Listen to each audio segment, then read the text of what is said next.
আমার প্রায়োরিটি, আমাকে একটা ম্যারেজ করতেই হবে। অনেক দিনটা কবে স্পেসিফিক বলে সবাইকে সোজা হবে উত্তরটা। স্পেসিফিক দিনটা কবে ছিল, দিলীপ দা আপনাকে কবে বললেন, কিংবা আপনি দিলীপ দাকে কবে বললেন? আমি ওনাকে মিড অফ দ্য সেপ্টেম্বর ওনাকে আমি প্রস্তাব দিই, অ্যাপ্রোচ করি। না না না না এই হ্যাঁ, ওনাকে আমি অ্যাপ্রোচ করি, উনি শোনেন। আর উনি তো সবাইকে রেসপেক্ট দেন না, উনি কাউকে হার্ট করে কথা বলেন না। উনি আমার প্রস্তাবটা শুনেছিলেন, আবার 15 দিন বাদে আবার বলেছিলাম। তারপর একদিন আমি ওনাকে নিয়ে স্বপ্ন দেখলাম, সেটা ওনাকে শেয়ার করলাম। তারপরে হয়তো দেখলাম উনি, তারপরে আমাদের মধ্যে একটু কথাবার্তা ফোনে হতো, ফোন হতো। বিবাহিত এবং দাম্পত্য জীবন সুখের হোক, এটা আমরা আশা রাখছি আপনার কাছে। নমস্কার, ধন্যবাদ আশীর্বাদ করার জন্য। এই দিলীপ কোন মিডিয়া? ওকে, বলছি দিলীপ দা একটা মানে বুক চিতিয়ে লড়াই করার একজন রাজনৈতিক ব্যক্তিত্ব। তার লড়াইটা মেদিনীপুর থেকে আরএসএস, একটা মানে শৃঙ্খলাবদ্ধ জীবনযাপন, তারপরে উঠে আসা রাজনীতিতে বাংলার রাজ্য সভাপতি, তারপরে তিনি সরে গেলেন, সুকান্ত মজুমদার এলেন। কোথাও রাজনীতি জীবনটা অনেকটাই পিছিয়ে পড়েছে, তার মাঝখানে এই ধরনের একটা ঘটনা হঠাৎ করে, কীভাবে সিদ্ধান্তটা কীভাবে? সিদ্ধান্তটা অ্যাজ এ হিউম্যান বিং আমার মনে হয়েছিল যে একটা মানুষ নিজেকে এভাবে সমর্পণ করলেন, এত সততার সাথে, এতটা নিষ্ঠার সাথে। তারপরে একটা সার্টেন টাইমের মধ্যে উনি ওনার গ্রাফটা যেখানেই যতটা উঠে গেছিল, আবার নানান রকম নিটিগ্রিটি জনিত কারণে হোক, একটা টার্ময়েল সিচুয়েশনের মধ্যে আস্তে আস্তে ব্যাপারটা আবার গ্রাফটা নেমে যায়। অনেক রকম ফ্যাক্টর থাকে রাজনীতিতে, সবাই জানেন সেটা। তো আমার মনে হয়েছিল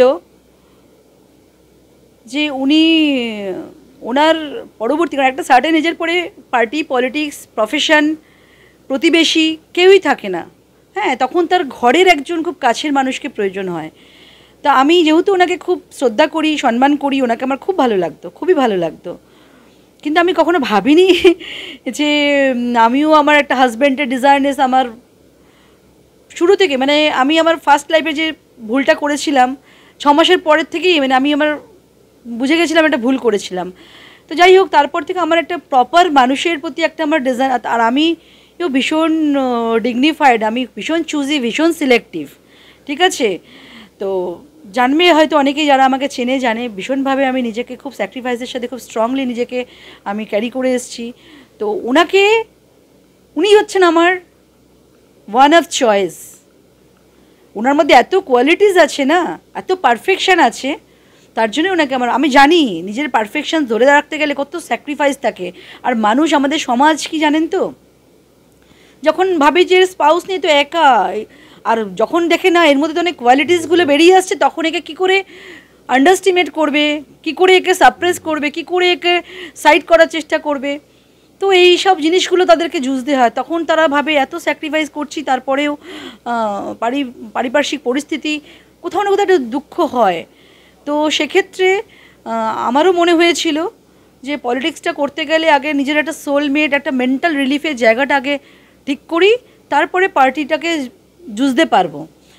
আর ওনাকেও সেটাই আমি বোঝানোর চেষ্টা করেছিলাম যে অনেক প্রতিবন্ধকতা আসবে, তাও আমি বলবো যে একটু পরবর্তী লাইফের কথা, আজ থেকে 5 বছর পরের কথা ভেবে যদি সিদ্ধান্তটা নিতে পারতেন। কোথাও কি মনে হচ্ছে যে এই যে আপনাদের একটা পারস্পরিক সম্পর্কতা কতদিন আগে গড়ে উঠেছিল, এবং আপনাকে প্রায় দেখতাম আমরা, মাঝে মাঝেই যেতেন ইকো, তখন অতটা ব্যাপার ছিল না। ইকো পার্কে যেতেন, ওনার সাথে আমার কথাবার্তা শুরু হওয়ার পরে মনে হয় ইকো পার্কে আমি 4 দিন বোধহয় গেছি। হ্যাঁ, 4 দিন গিয়েছিলেন, সেখানেও আমি উপস্থিত ছিলাম, এটা আমার একটা সৌভাগ্য বলতে পারেন। কিন্তু বাট ওই যে দিলীপদার সান্নিধ্যে আসা, দিলীপদার সঙ্গে কথা বলা, দিলীপদার আচার ব্যবহারটাকে নিজের মতো করে ভাবা, এটা তো সহজ সরল, তিনি তো সহজ একটা শৃঙ্খলাপরায়ণ জীবনযাপন, দাবাং নেতা, সোজা কথা সোজাভাবে বলেন, সেই জায়গায় কোথাও কি আপনাকে আমার তো হ্যাঁ হ্যাঁ হ্যাঁ হ্যাঁ আমার তো স্যাক্রিফাইস লাইফ, তো আমার কোনো অসুবিধে নেই। উনি পার্টির জন্য নিজেকে সমর্পণ করুন, আরও বেশি করে কাজ করুক, আমি সেটা চাই। আমাদের রাজ্যে আমাদের দাম্পত্য জীবন ঠিক আছে, কিছু তো পাইনি, তার থেকে একটা পরিবারের সাথে একটা পরিবারের, এতদিন একা ছিলাম, সেলফ গার্জিয়ান ছিলাম, আমি একটা গার্জিয়ান চাইছিলাম। আমার ছেলেকেও আমার উচিত ছিল আরও আগে হয়তো একজন, আমার ছেলেরও ইমোশনাল একটা বাবার জায়গাটা ভ্যাকিউম ছিল, কিন্তু আমি পারিনি, কারণ আমি যাকে তাকে করতে পারবো না। ফার্স্ট লাইফে যে ভুল করেছি আমি ম্যাচুরিটি এসে করতে পারবো না। অনেক বুঝে শুনে আমার মনের মতন মানুষ আমি খুঁজতে খুঁজতে ওনাকে পেয়েছি, এবং যাই হোক উনি আমার প্রস্তাবে রাজি হয়েছেন। প্রায়োরিটিতে, বিয়ের ব্যাপারটা প্রায়োরিটিতে এই সময় আমার কাছে এসেছিলো যে এখন আমার লাইফে সব ডান, এবার আমার প্রায়োরিটি আমাকে একটা ম্যারেজ করতেই হবে। অনেক দিনটা কবে স্পেসিফিক বলে সবাইকে সোজা হবে উত্তরটা, স্পেসিফিক দিনটা কবে এসেছিল, দিলীপদা আপনাকে কবে বললেন, কিংবা আপনি দিলীপদাকে কবে বললেন? আমি ওনাকে মিড অফ দ্য সেপ্টেম্বর ওনাকে আমি প্রস্তাব দিই, অ্যাপ্রোচ করি। না না না না এই হ্যাঁ, ওনাকে আমি অ্যাপ্রোচ করি, উনি শোনেন। আর উনি তো সবাইকে রেসপেক্ট দেন না, উনি কাউকে হার্ট করে কথা বলেন না। উনি আমার প্রস্তাবটা শুনেছিলেন, আবার 15 দিন বাদে আবার বলেছিলাম। তারপর একদিন আমি ওনাকে নিয়ে স্বপ্ন দেখলাম, সেটা ওনাকে শেয়ার করলাম। তারপরে হয়তো দেখলাম উনি, তারপরে আমাদের মধ্যে একটু কথাবার্তা ফোনে হতো, ফোন হতো। তার মধ্যে দিয়ে উনি আমাকে জানার বোঝার চেষ্টা করেছেন। কোথাও কি একাকী দেখা করার সৌভাগ্য? কারণ আমিও খুব প্রিন্সিপালি স্ট্রং, স্ট্রিক্ট, নিজের কনসিয়াস আনকনসিয়াস মাইন্ডে যাতে কোনো ভুল না হয়ে যায়, সেলফ রেসপেক্টেড পার্সন আমরা না, তো আমিও ওনার রেসপেক্টটাকে প্রায়োরিটিতে রেখে আমিও কোনো অনাবদার করিনি। আর জানতাম যে বাইরে দেখা করা লোকে তখন বলবে যে দেখো কেন উনি ওনার নিজের জায়গাটা ধরে রেখেছেন, হ্যাঁ বিয়ে হবে করব, সেটা তো আমরা মনে মনে ভাবছি, চেষ্টা করছি একটা সেই কনক্লুশনে আসার, কেন ওনাকে আমি কন্ট্রোভার্সির মধ্যে নেব? আমি এরকম অনাবদার করিও নি। দিলীপদার যে চারিত্রিক বৈশিষ্ট্য, তিনি সবাইকে সোজা কথা সোজাভাবে বলেন এবং সোজা ব্যাটটেক খেলেন, সেই জায়গা থেকে আপনার সঙ্গে 4 হাত আজ এক হচ্ছে। কোথাও কি মনে হচ্ছে দিলীপদা একটুখানি ব্যাটিংটা ডিফেন্স করবে, কিংবা এইরকম চালিয়ে যাওয়ার জন্য আপনি কিংবা অনুপ্রাণিত করতে পারেন?